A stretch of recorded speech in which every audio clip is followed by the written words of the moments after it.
बिस्मिल्लाहिर्रहमानिर्रहीम। इय्याका नअबुदु व इय्याका नस्तईन। Thank you तमाम दोस्तों का। माज़रत हमें वेन्यू चेंज करना पड़ा। आज आपको अंदाज़ा होगा कि यहाँ पे कैबिनेट मीटिंग थी और हमें ये सजेस्ट किया गया कि इसको आगे ले जाएं या वहाँ आपके लिए मसाइल पैदा होते, तो हमने फिर आपको ये तकलीफ़ दी कि वेन्यू चेंज कर लेते ताकि जो टाइम आपको दिया हुआ था उस पर कोई मिसकमिटमेंट ना होती। तो माज़रत अगर आप लोगों को वेन्यू की वजह से कोई इनकन्वीनियंस हुई है। आज हम बात करना चाहते हैं पीडीएम की हुकूमत की तीसरी बरसी के मौके पे, और जब उनकी बरसी की बात होगी तो ऑब्वियसली पिछले 3 सालों में किए गए करतूत जो है, जो इंडिकेटर्स है, जो उनकी कोई अचीवमेंट्स हैं, उसका डिस्कस होना बहुत ज़रूरी है। उस हवाले से कुछ इल्ज़ामात लगाए गए थे जब हमारे कायद इमरान खान साहब की हुकूमत को हटाया गया था, अगर आपको याद हो। और सबसे पहला जो इल्ज़ाम लगाया गया था वो ये था कि पाकिस्तान दुनिया में आइसोलेट हो रहा है। उन्होंने कहा कि पाकिस्तान दुनिया में आइसोलेट हो रहा है। मैं सिर्फ ये बताना चाहता हूँ कि अगर आपको याद हो, नवंबर 2021 में जो इंडिया और पाकिस्तान का मैच था, एक बड़ी मशहूर तस्वीर आप लोगों ने शेयर की थी अखबारों में और अपने चैनल्स पे, जहां इमरान खान साहब वो मैच देख रहे थे अपनी टीम के साथ, और शायद वो आखिरी मैच था जो पाकिस्तान ने हिंदुस्तान से जीता था, क्योंकि उसके बाद फिर ये पीडीएम हुकूमत के जो जवान थे ये आ गए और फिर उन्होंने जो अगले 3 साल मुल्क के साथ किया है वो अभी हम आपके साथ डिस्कस करेंगे। सिर्फ जो मेमोरी है वो रिफ्रेश करना मकसूद है, क्योंकि बरसी के मौके पे अगर ये बातें न की जाए इनकी तो फिर मुनासिब नहीं है। इसी नवंबर 2021 का मैं जिक्र करना चाहता हूं। इमरान खान साहब सऊदी अरब जाते हैं मैच के बाद, सऊदी अरब जाते हैं मैच के दौरान ही मैच देखा और उसके बाद वहां से फ्लाई करते हैं, सऊदी अरब पहुंचते हैं। उनके साथ उनकी टीम होती है, टीम में शौकत तरीन साहब भी मौजूद है, मोहम्मद बिन सलमान से मुलाकात होती है, और उस मुलाकात में जब गुफ्तो शरीद होती है और आने के मकासद पे बात होती है तो वहां पे इमरान खान साहब नहीं, शौकत तरीन साहब ये कहते हैं कि हमें जो है वो ज़रूरत है,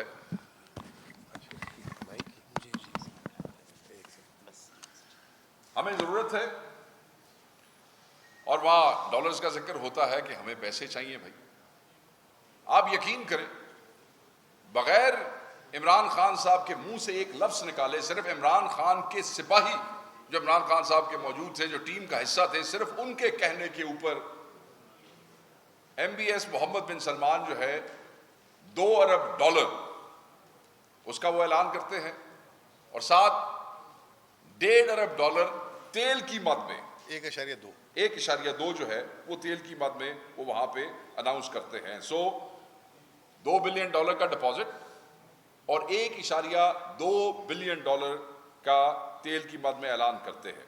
ये मैंने सिर्फ इसलिए बताया कि आइसोलेशन का जो जिक्र किया जाता है तो आपको पता लग जाए कि हम कैसी आइसोलेशन में थे कि एक मैच के दौरान जब हम हमारे प्राइम मिनिस्टर सऊदीया फ्लाई करते हैं तो पहली मीटिंग के अंदर उनको $2 बिलियन डिपॉजिट और $1.2 बिलियन जो है वो तेल की मद में अप्रूव हो जाता है।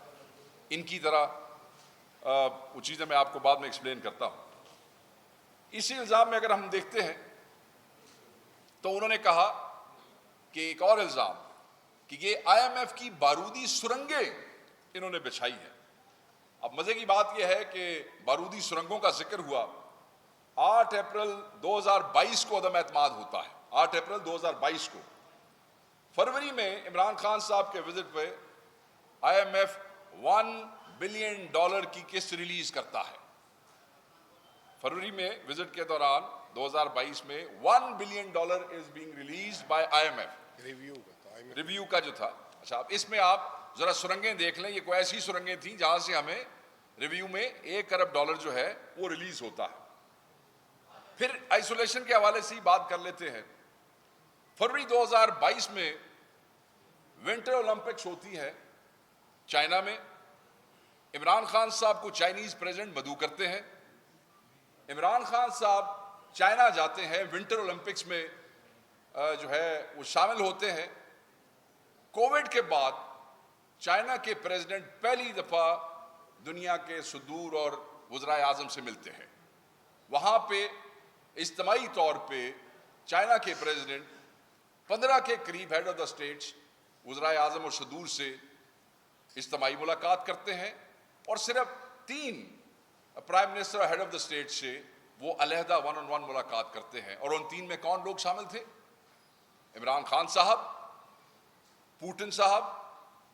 और मैं सिर्फ ये बताना चाहता हूं, जो हमें आइसोलेशन बार बार बताई जाती थी, ये कैसी आइसोलेशन थी? अच्छा, ये वो विंटर ओलंपिक्स हैं जिसका यूरोप ने और यूनाइटेड स्टेट्स ने बॉयकॉट किया था।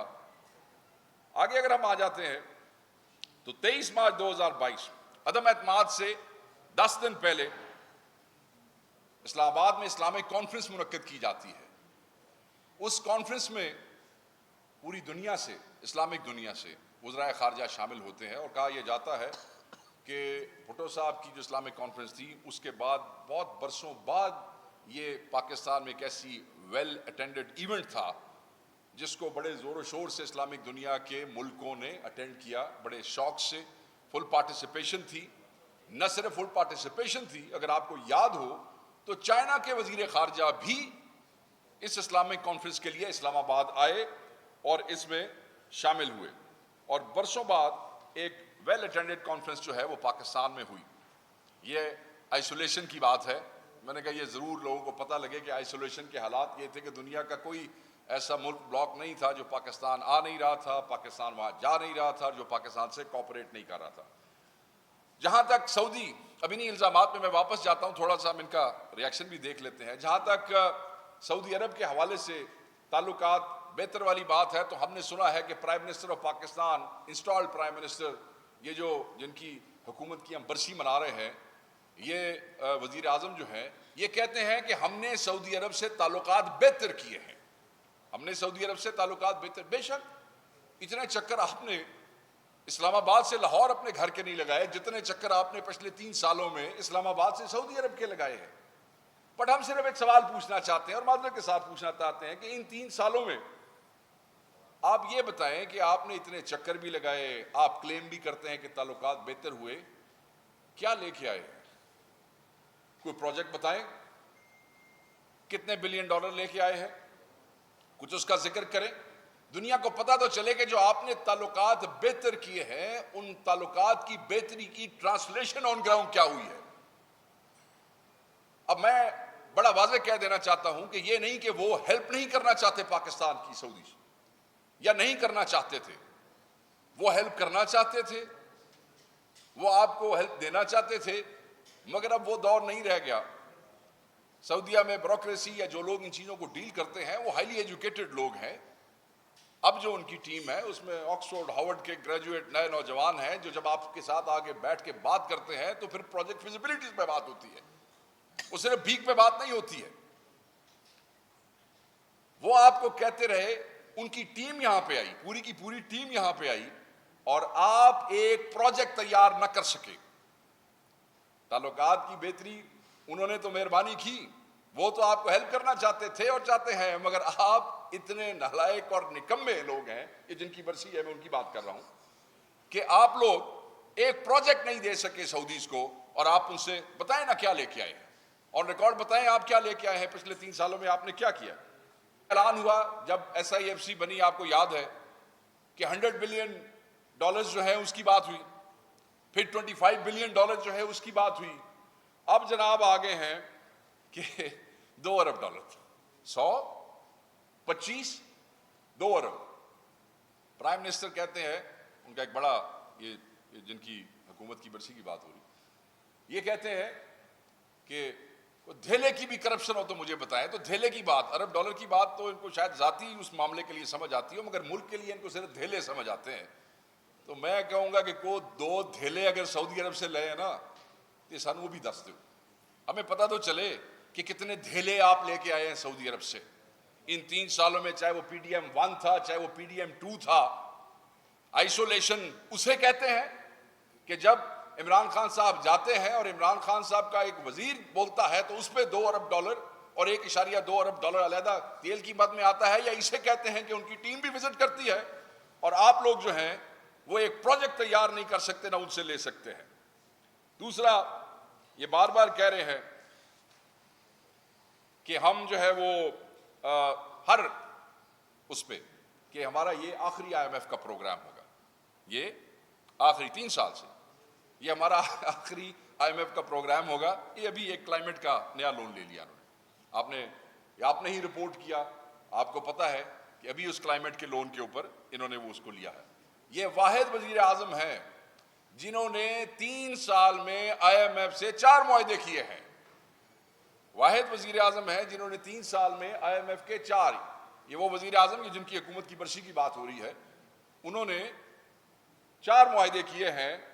और भाई मैं सिर्फ ये पूछना चाहता हूं कि ये जो आपने मुआहदे किए हैं, हमें जो आप ताने दे रहे थे बार बार बारूदी सुरंगों के कि हम वो बारूदी सुरंगें बिछा के गए हैं, क्लेम आप करते हैं, बुलंद बांग दावे आप करते हैं, नाकाम हो जाते हैं, फिर उसी इदारे के पास वापस जाते हैं और बारूदी सुरंगें कौन बिछा के गया है? वो इमरान खान। बारूदी सुरंगें बिछी होंगी मगर वो फिर 8 अप्रैल के बाद बिछी होंगी, या फिर इन्होंने बिछाई होगी वजीर आजम हाउस के नीचे किसी सुरंग के जरिए आ सकता है ना। जो बंदा जमानत पे हो, जिस दिन वो वजीर आजम बन रहा हो, तो फिर सुरंग के जरिए ही बैठ सकता है ना। वो सुरंगे बताएंगे सारे। बात यह है कि जब आपको याद होगा एक जॉइंट सेशन जनवरी का 2022 में जिसमें लोन के हवाले से बात हो रही थी IMF की, इसहाक डार साहब खड़े होकर क्या कहते हैं? वो ये कहते हैं on the floor of the house, Bilawal कहते हैं, बिलावल साहब ये कहते हैं कि ये PTI नहीं है, ये PTI MF है, और अगर हमारी हुकूमत आ गई तो हम अपनी हुकूमत में पाकिस्तान तहरीक इंसाफ की हुई IMF की सारी डीलें खत्म कर देंगे। मैं बिलावल भुट्टो जरदारी से पूछना चाहता हूं, बल्कि बताना चाहता हूं कि बिलावल भुट्टो साहब, हम इंतजार कर रहे हैं, आज भी इंतजार कर रहे हैं।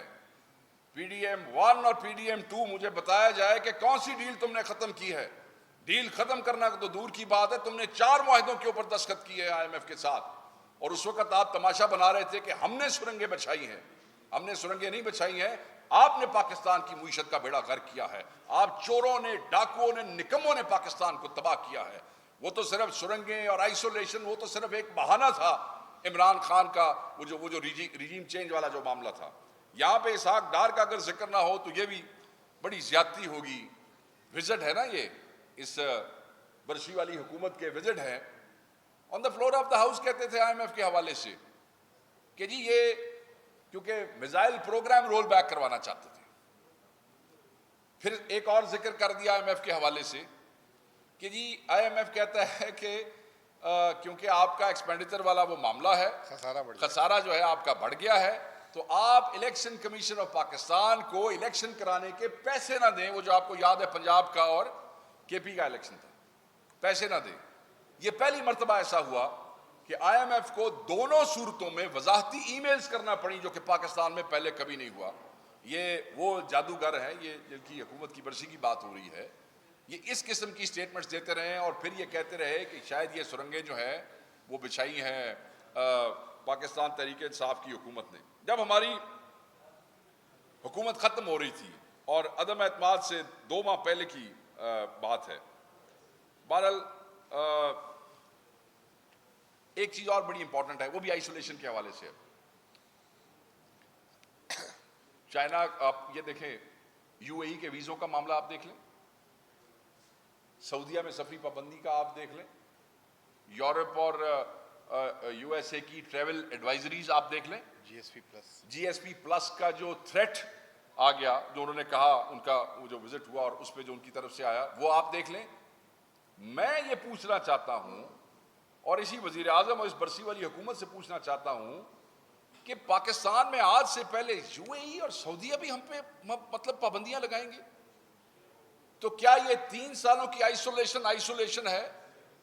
या उससे पहले जो आप कह रहे थे वो आइसोलेट, पाकिस्तान दुनिया में कभी इतना आइसोलेट नहीं था जितना आज पाकिस्तान आइसोलेट है इस दौरे हुकूमत में, ये बरसी वालों की हुकूमत के अंदर। और ये शर्म का मुकाम है। प्राइम मिनिस्टर का ओथ जिस दिन उठाना था, वजीर आजम जो इंस्टॉल्ड वजीर आजम है जिनकी मैं ये बरसी वाली हुकूमत की बात कर रहा हूं, उसी दिन जनाब की एक पेशी थी लाहौर में, और मुकदमा क्या था? बेल पे थे, 11 तारीख की मैं बात कर रहा हूं। मुकदमा क्या था? रमजान शुगर मिल वाला, मनी लॉन्ड्रिंग वाला और करप्शन वाला मुकदमा था। और जो अदालत में वो दी गई कि जी आज क्योंकि वो जो आपका मुलजिम है उसको वजारत उज़्मा का हलफ उठाना है, तो इस्तिस्ना है, तो आप मेहरबानी करें कि इस तारीख को आगे कर दें। तो मनी लॉन्ड्रिंग का केस, वो करप्शन का केस, रमजान शुगर मिल की टीटियों का केस जिसमें वो चपड़ासी और वो सारी टीटीसी आपको याद होगा, ये वो केस था। जिस दिन पेशी थी उसी दिन हलफ उठाया, तारीख आगे ली, तारीख 27 की पड़ी, और फिर वॉलंटरीली एक बयान आता है कि जो कंप्लेनेंट है, जो मुदई है, वो दरख्वास्त वापस ले लेता है। वो कहता है जी बगैर किसी प्रेशर के मैं दरख्वास्त वापस लेना चाहता हूं और मैं कार्रवाई नहीं करना चाहता हूं।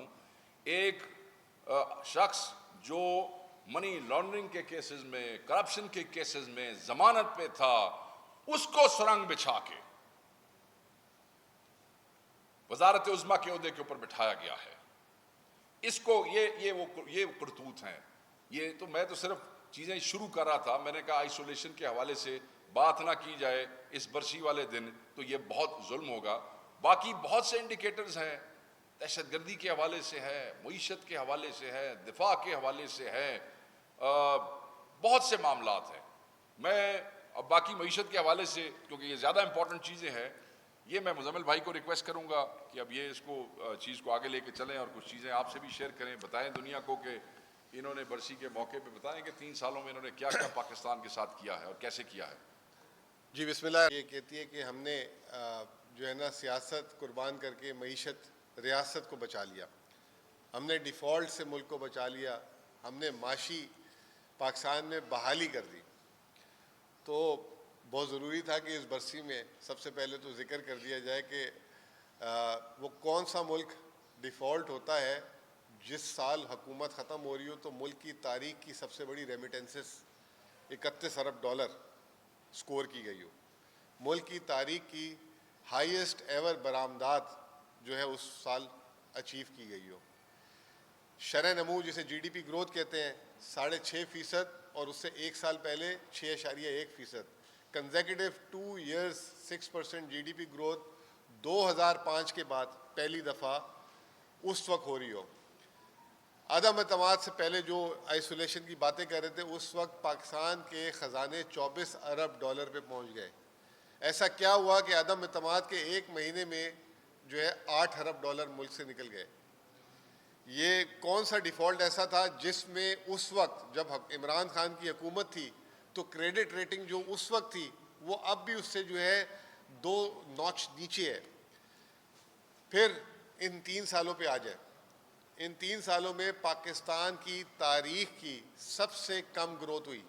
कल की अखबारात की हेडलाइन थी और आज की बल्कि अखबारात की हेडलाइन है और कल की न्यूज़ चैनल की हेडलाइन है कि एशियाई तरक्याती बैंक कह रहा है कि पाकिस्तान की इस साल शरह नमू 2.5% रहेगी और अगले साल 3% रहेगी। अभी एक महीने पहले उड़ान पाकिस्तान का एक प्रोग्राम हुआ था जिसको उड़ान की मतलब भरी थी। उसमें उन्होंने कहा था कि 1000 अरब डॉलर पाकिस्तान की मईशत हो जाएगी 2029 और उसमें जो रफ्तार बताई थी पाकिस्तान की ग्रोथ की वो 9.8%। 78 साल में पाकिस्तान ने सिर्फ एक साल भी ऐसा कभी ग्रोथ नहीं हासिल की।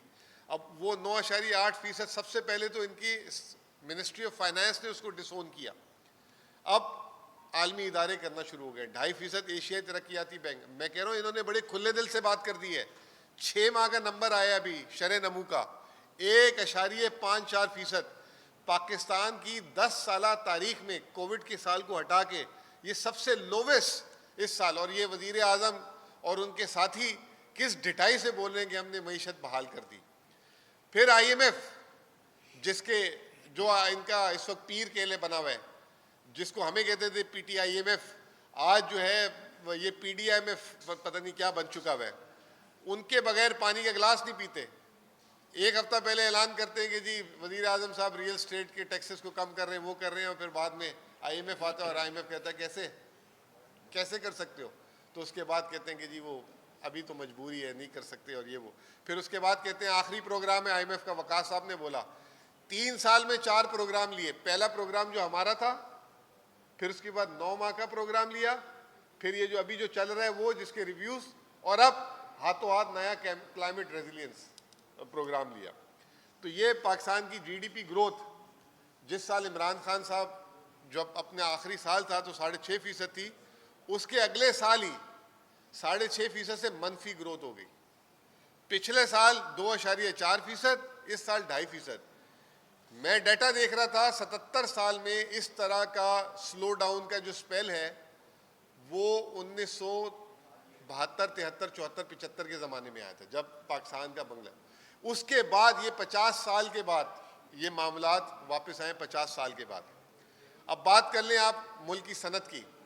इमरान खान के आखिरी ये कौन सा मुल्क था जो डिफ़ॉल्ट कर रहा था, उसकी सनत डबल डिजिट में ग्रो करी थी। 2 साल कंसेक्यूटिव डबल डिजिट में सनत 12%, 13%। वो साल आखिरी साल थे, उसके बाद से हर साल सनत ने मनफी ग्रोथ की है, हर साल सनत ने मनफी ग्रोथ की है। एग्रीकल्चर, उस साल फ्लड्स आ गए, इनका क्यों कसूर बोलें। बाद अक्सर लोग कहते हैं कि वो भी होता है थोड़ा सा, मतलब हुक्मरानों का भी असर होता है, मतलब वो उस तरफ में। चले आपने बोल दिया, मैं बोलना नहीं चाह रहा था। वो हुआ, फिर मनफी एग्रीकल्चर ग्रोथ हुई, जिसकी वजह से मुल्क में तारीखी महंगाई हुई। वो महंगाई इतनी ज़्यादा हुई कि 23% 2022 में महंगाई, 23 में, 2024 में 38%, और अब 100% के करीब हर चीज़ की कीमतें जो है 2 सालों में बढ़ गई। उसके बाद जो है 5-10% ऊपर नीचे, वो भी आलमी मार्केट में हुई कम। उस पर कह रहे हैं कि जी हमने महंगाई पे कंट्रोल कर लिया। महंगाई का कंट्रोल इसको नहीं कहते। महंगाई का कंट्रोल उस वक्त कहते हैं, वो हमारे बड़े कहते हैं कि जेब में पैसे हो ना तो महंगी चीज़ भी सस्ती है, और जब पैसे ना हो ना तो सस्ती चीज़ भी आपके लिए महंगी तरीन है। आपने जो ये काम किया, उसकी वजह से पाकिस्तान की 78 साल की तारीखी गुर्बत, 2022 में पाकिस्तान की गुर्बत 34.2% थी, जो 2025 में बढ़कर हो गई है 40.5%। और इसका पैमाना ये दिया गया है $3.65 पर डे जो कमाते हैं, अगर उनकी आमदनी इससे कम है, $3.65 का मतलब दिन का 1000-1200 रुपये जो कमाते हैं, उससे कम आदमी आमदनी वाले को गरीब तस्वुर, गुर्बत की लाइन। तो ये 40.5% कहा यह जा रहा है इस वक्त पाकिस्तान की, क्योंकि डाटा नहीं आ रहा, 50% से ज़्यादा आबादी जो है गुर्बत की लकीर के नीचे चली गई है। बेरोज़गारी, जैसे मैंने ये कहा ना कि आमदनी हो तो चीज़ें महंगी चीज़ें भी लोग बर्दाश्त कर लेते हैं। बेरोज़गारी जो है पाकिस्तान की, जब इमरान खान साहब की हुकूमत थी तो उस वक्त था 6.2%। पिछले साल वो बढ़ के 8.5% हो गया। सिर्फ बेरोज़गारी की वजह से 1 करोड़ से ज़्यादा लोग जो हैं गुर्बत की लकीर के नीचे अलग आए। तो जो परचेजिंग पावर थी वो उस पर अलग हिट पड़ी। अब उसका क्या हुआ? ये हुआ कि पाकिस्तान की तारीख में, आप भी सुने वकास साहब ये बात, 1947 के बाद सबसे बड़ी हिजरत हुई है। ये आपको पता है? 2022 में 8,32,000 लोग पाकिस्तान छोड़ के बाहर रोजगार के लिए गए। 2023 में 8,62,000 लोग गए हैं छोड़ के पाकिस्तान, और 2024 में 9,76,000। ये कौन सी मईशत की रिकवरी अच्छी हो रही है कि यहाँ से लोग छोड़ छोड़ के जा रहे हैं? उसके ऊपर रोजाना ये जो नागहानी हम सुनते हैं कि फलां जगह शिप डूब गया, फलां जगह जो है वो जा रहे थे तारिकीन वतन जो है वो डूब गए, ये चीज़। फिर उसके बाद मैंने आपसे इंडस्ट्रियल ग्रोथ की बात की, ये तमाम बातें की।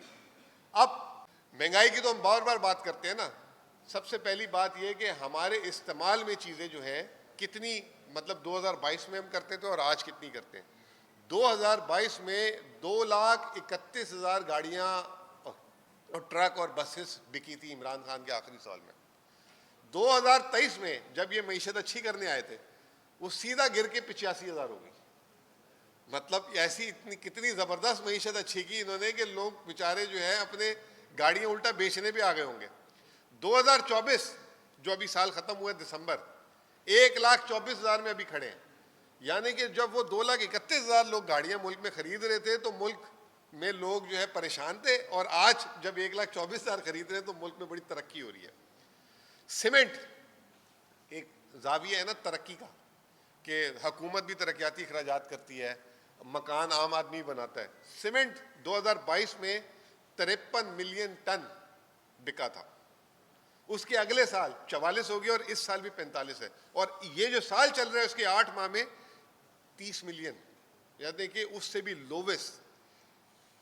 बिजली एक और पैमाना है कि आप बिजली इस्तेमाल करते हैं, हम करते हैं। मुल्क में अगर बिजली ज़्यादा इस्तेमाल हो रही है तो सनत चल रही है, इसका मतलब 1,46,000 गीगावाट 2022 में इस्तेमाल हुए थे, अब वो कम होके हो गए 1,10,000 गीगावाट। ये जो बिजली की कीमतें बढ़ाई, ये जो गैस की कीमतें बढ़ाई, इससे आप अंदाज़ा लगा लें मईशत की सुस्त रवि की।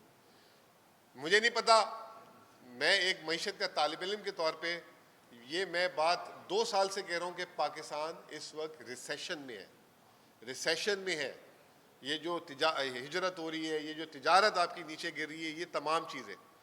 फिर इस हुकूमत की आप कारनामे देखें। आप बारूदी सुरंगी की बातें करते थे, आपको याद होगा वो दिन नहीं गुजरता था जब LNG पे प्रोग्राम नहीं होता था इनका। LNG के टर्मिनल नहीं लगा रहे। शहबाज शरीफ ने उस वक्त जो है नवाज शरीफ ने LNG मंगाई, मुल्क के लिए सस्ती ये की बिजली पैदा की।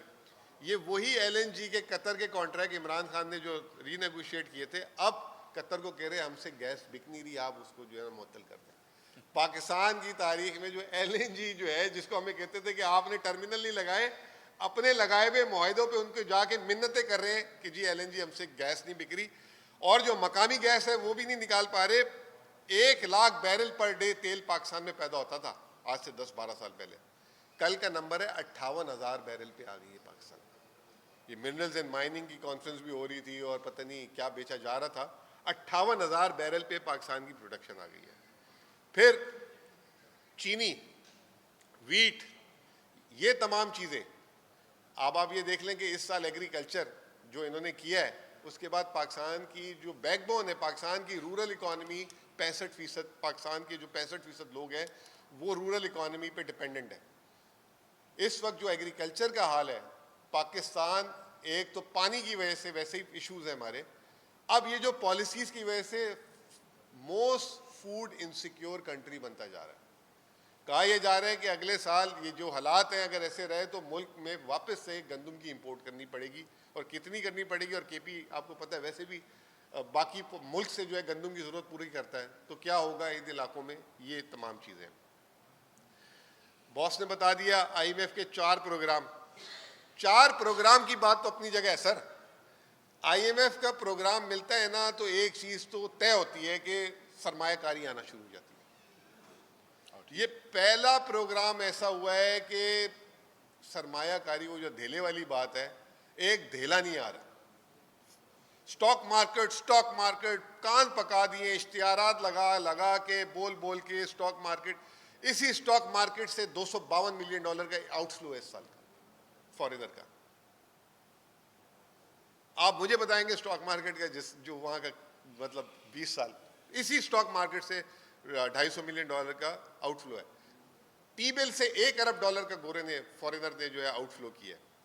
तो ये जो है IMF का पहली दफा प्रोग्राम ऐसा है कि आपको पैसे जो है बाहर से नहीं आए, और स्टेट बैंक ने ओपन मार्केट से महीने की औसत $1 अरब के हिसाब से अपने रिजर्व्स उसके ना गिर जाए, मार्केट से खरीद रहा है डॉलर, यानी कि आम आदमी से खरीद रहा है, बाहर से पैसे नहीं आए। कर्ज की बात करते हैं, जब इमरान खान की हुकूमत खत्म हुई थी बोलते थे 18,000 अरब इसने कर्ज ले लिया, 72 साल में इतना लिया था। इमरान खान की हुकूमत 3.5 साल 42 महीने में कर्ज लिया गया था 18,500 अरब रुपए, और उस वक्त पाकिस्तान का मजमूई कर्जा था 43,500 बिलियन। फरवरी 2025 पाकिस्तान का कर्जा है 75,000 अरब। तीसरी बरसी 3 साल, 3 सालों में 22,000 अरब रुपए कर्ज लिए। और कोई कर्ज देने के लिए अब तैयार नहीं है। मिन्नतें कर रहे हैं, तल्ले कर लें, जा के घूम रहे हैं, फिर रहे हैं। फिर एक चीज़ होती है, आपको मुझे बुखार होता है, थर्मामीटर यूज़ किया जाता है। इसी तरीके से मईशत की हालत, सेहत के लिए एक चीज़ होती है क्रेडिट रेटिंग। जब इमरान खान की हुकूमत थी तो पाकिस्तान की क्रेडिट रेटिंग थी B3 स्टेबल, और इनकी हुकूमत आई उसमें 2 दफ़ा क्रेडिट रेटिंग गिर के CAA3। आज 3 साल हो गए, पाकिस्तान आलमी मार्केट में एक बॉन्ड नहीं कर सका। आपने जब ये बातें बताई तो आप एक बात भूल के बताना कि फरवरी के महीने में ही पाकिस्तान ने $1 अरब का आलमी मार्केट से बॉन्ड भी किया था, जब ये आप आइसोलेशन का दौर जिसको आप कहते हैं, ठीक है ना, हमने $1 अरब का बॉन्ड भी किया था। आजकल वो एक नया करंट अकाउंट, हमारा करंट अकाउंट सरप्लस हो गया, करंट अकाउंट सरप्लस हो गया। करंट अकाउंट अगर सरप्लस आपकी बरामदात या आमदनी से हो, मिसाल ऐसे देता हूँ मैं आपको कि एक घर में 1 लाख रुपए खर्चा था और 80,000 रुपये आमदनी थी, तो 20,000 का खसारा था उसको, वो होता है करंट अकाउंट खसारा, ठीक है।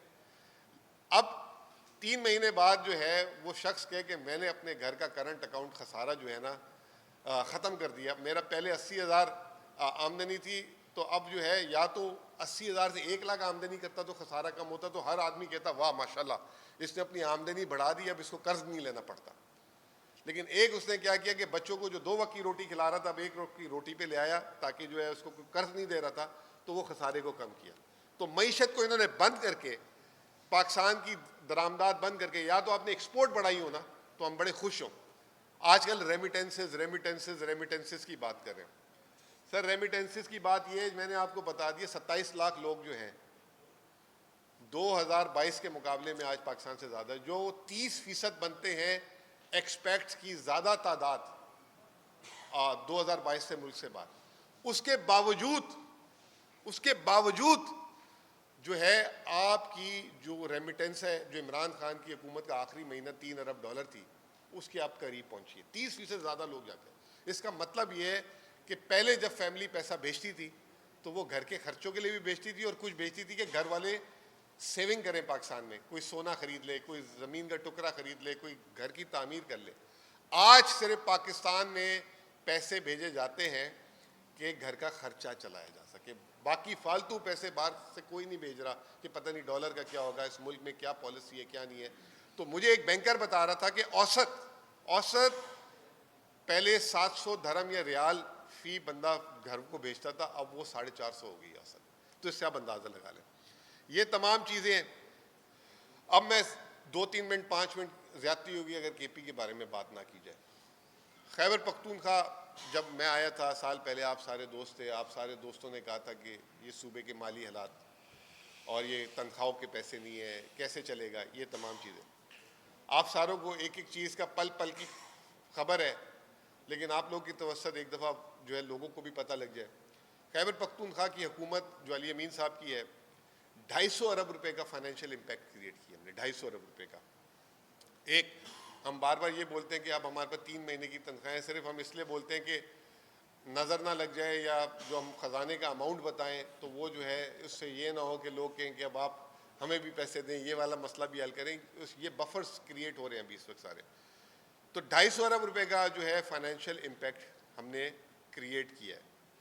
फिर उसके बाद जो IMF ने 178 अरब रुपए का सरप्लस का हमें इस साल का टारगेट दिया था, बजाय बावजूद उसके कि FBR जो है इस वक्त 700-800 अरब रुपए के शॉर्टफॉल, और हमें 70 अरब रुपए कम आए हैं FBR से, उसके बावजूद हम सरप्लस में टारगेट से बहुत ऊपर जा रहे हैं। फिर उसके बाद हमने जो है अपने टैक्स और नॉन टैक्स रेवेन्यूज़ में बेतहाशा इजाफा किया है, तकरीबन हमने 49% इजाफा किया। आपको याद होगा कि हमारा फाइनेंस बिल उठा लें पिछले साल का, पिछले 10 साल में इतने टैक्स मेजर्स नहीं लिए गए थे जो हमने पिछले 1 साल में लिए। मेरा दोस्त सामने बैठा है लिहाज, उसने कहा था कि ये जो तरक्याती अखराजात, याद होगा हमारी आपकी बहस भी हुई थी इसमें, इन्होंने कहा था ये आपने जो तरक्याती, और बल्कि पहला महीना आया था इन्होंने कहा था कितनी आपने रिलीज़ की है मुझे, तो इन्होंने कहा था कि ये जो तरक्याती अखराजात आप दिखा रहे हैं, ये आया आप पूरे कर सकेंगे कि नहीं, ये सिर्फ ये बजट के लिए। तारीख में मेरा 20 साल का मईशत का तजर्बा है, चाहे वफाक हो चाहे सूबे हो, जो भी बजट में तरक्याती बजट अनाउंस करते हैं उसमें कटौती होती है, कभी 20%, कभी 25%। तारीख में पहली दफ़ा खैबर पख्तूनख्वा और तमाम सूबों में हमने अपना तरक्याती बजट ऊपर की तरफ रिवाइज कर दिया है, 26% रिवाइज किए, 33 बिलियन रुपीस।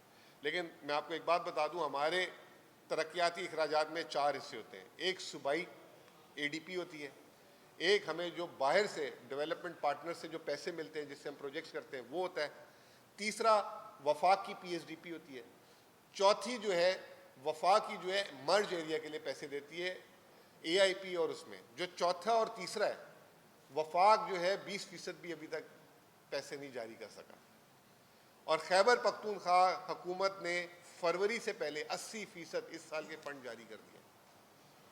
और बाकी जो नए फंड के साथ भी आपको ये भी बता दूं कि इस दफ़ा हम 30 जून का इंतज़ार नहीं करेंगे, मई के आखिरी हफ्ते तक हम ये जो ADP प्लस भी हमने जो ऐलान किए वो भी हम जारी कर देंगे। उसके बावजूद हमारा जो है सरप्लस रहेगा। लाइबिलिटीज़ भी हमने अदा करना शुरू कर दिए हैं। सेहत कार्ड जब हम आए थे 19 अरब की लाइबिलिटी थी, आज वो 12 अरब में रह गई। सिर्फ सेहत कार्ड में 33 बिलियन रुपीस 11 माह में 10 माह में हमने जारी किए। आप लोगों की तवस्सुत से एक गुड न्यूज़ देना चाहता हूँ, MPAs भी बार बार आते हैं, 33 बिलियन 11 माह में जारी किए हैं। जब हम आए थे 19 अरब हमारी लाइबिलिटी थी, उस लाइबिलिटी को भी कम करके 12 अरब में कर दिए। पहला साल ऐसा है हुकूमत का जो हमारे वाजिबात हैं वो हमने अप टू डेट क्लियर करते जा रहे हैं। कोई हम जो है अपने वाजिबात बल्कि पुराने वाजिबात भी आहिस्ता आहिस्ता करके, जैसे सेहत कार्ड का बताया और लाइबिलिटीज़ बताई C&W की, वो वाजिबात भी हम क्लियर आहिस्ता आहिस्ता कर रहे हैं। इवन यूनिवर्सिटीज़ को भी हमने पिछले साल से ज़्यादा पैसे दिए और हमारा उनको अब कमिटमेंट है कि हम उनकी जो पुरानी जो पेंशन उनकी रुकी हुई है उस पर भी काम कर रहे हैं, वो भी एक साथ पूरी अदा कर देंगे। इसी तरीके से TMAs, लोकल गवर्नमेंट, इनके जो बैकलॉग थे वो भी हम लाइबिलिटीज़ में क्लियर कर रहे हैं। उसके बावजूद ये हमारे ख़जाने में पैसे हैं।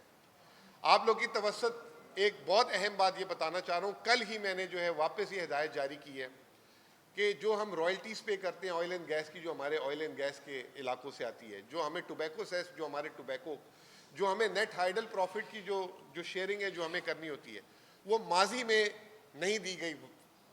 मैंने कल एक इंस्ट्रक्शन दी है कि इस साल की जो रॉयल्टीज़ और जो इस साल का हिसाब है वो 30 जून से पहले क्लियर होगा। लेकिन वो कहते हैं कि पुरानी भी दी जाए। मैं ये कहता हूँ कि पुरानी का हिसाब भी आप सारों के जो है ना बरादरी का हिसाब एक आदमी से लिए जा रहे हैं, लेकिन वो भी हम ओन करते हैं, वो भी हम आपको एक प्लान के साथ दे देंगे। तो अब कोई भी रॉयल्टीज़, पहले तो वज़ीर आला ने 10 से 15% कर दी सारों की रॉयल्टीज़, इन तमाम इलाकों को जहाँ जहाँ से उनकी रॉयल्टीज़ हैं अप टू डेट उनको साथ साथ देना शुरू कर देंगे। डेट फंड आपने देख लिया, हमने कर्ज उतारने का एक फ़ंड बनाया जिसमें 30 अरब डाल दिए। आजकल में हमारी प्लानिंग हो रही है कि मज़ीद 100 अरब उसमें डालने हैं, ये 50 अरब डालने हैं। तो अगले हफ्ते 10 दिन 15 दिन में हम उस कर्ज उतारने वाले फ़ंड में 100 अरब तक भी डाल सकते हैं। इससे आप अंदाज़ा लगा लें, और मज़ीद 30 के ऊपर 100। पहली दफ़ा ऐसा हुआ है कि 4 से 5 हमने फॉरेन लोन इस साल डिक्लाइन किए। पॉलिसी ये बना रहे हैं कि वो लोन लें जो अपनी कमाई करके अपने लोन को उतार सकें, वो लोन ना लें कि जिसके बाद सूबे के टैक्स पेयर की मनी से उनका कर्ज उतारना शुरू करें। वहाँ पे भी हमने काफ़ी ज़्यादा रैशनलाइजेशन की है।